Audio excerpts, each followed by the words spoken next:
Hi, welcome back to Talk of the Town. Robin Swift, Marketing Director of Coastal Discovery, stops by today with a scaly friend to share the educational programs of the organization with some Lowcountry critters. Hey. Good morning. So who is your little guest today? This is Lawrence.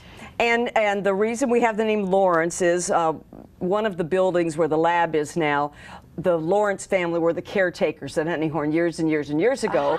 So we were trying to figure out a name. We thought, well, Lawrence would be appropriate. I like it. I like it. And he speaks. Oh, he speaks. Let's see if we can say hi.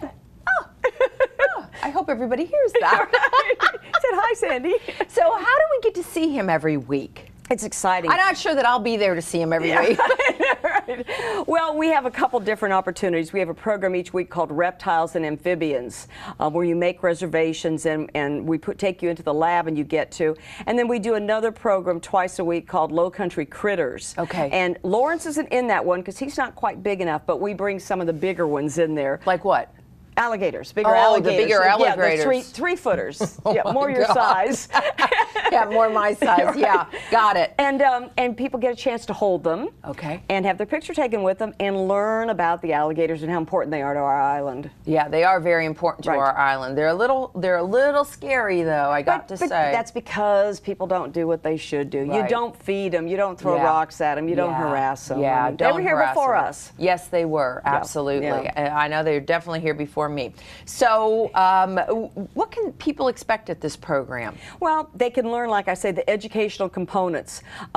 They're neat animals. I mean, if you look at him, he's a neat little guy. He's as neat as can be, and he's not causing anybody any problems, and he's in an educational component. I will take him back. He'll go right back in his tank. But we really do want to educate people that you don't feed them, because if people just keep feeding him, and one day you show up at the lagoon behind your house and you don't have food, he's made the association that you're food. Wow. So we want to educate people about the safety issues with alligators, with snakes, and the different things that are here. Is it hearsay about the whole zigzag? Yes, that doesn't work. Okay, because my kids were like very small and an alligator was going after my dad and my 10-year-old son said, zigzag, Papa, zigzag. No, it's just run, run, run, run. But, you know, that alligator was either harassed or bothered by something, so you just leave him alone. Yeah. You know? So you mentioned a couple other animals that you have in the program. Right, we bring in snakes. We use Joe Moffa with Critter Management, Sure. and he brings them in. He and does such a great job. Well, and we have an educator there. We put the educator in the program and educate people about the snakes. And you know, a child sees a snake, oh, let's pick it up, and we're like, no, you need to be with an adult. You need to learn what you should and shouldn't touch. Right. And then we bring chickens and bunnies and some fun things in too as well. But it's all, we just have to keep educating everybody. Absolutely. About what they should We're and in the shouldn't Lowcountry. do. Exactly. We're in the Lowcountry. So how do you mentioned the lab portion of it? Yes. So do you just take a few people into that, Robin?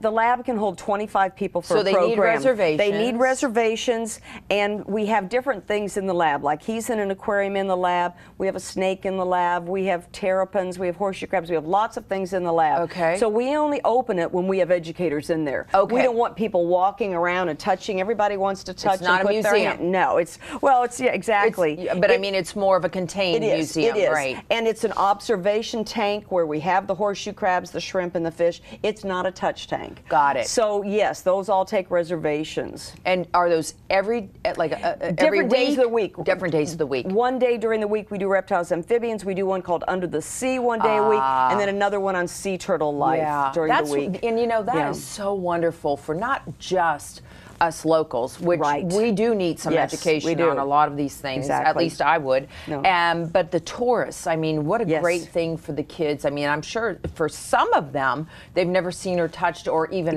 known about these things. So. And you know, it used to be the story here on Hilton Head was, oh yeah, everybody feeds the alligators marshmallows. That was the big thing. And it's like, don't feed him anything. He gets fed very limited feeding. They don't need a lot of food.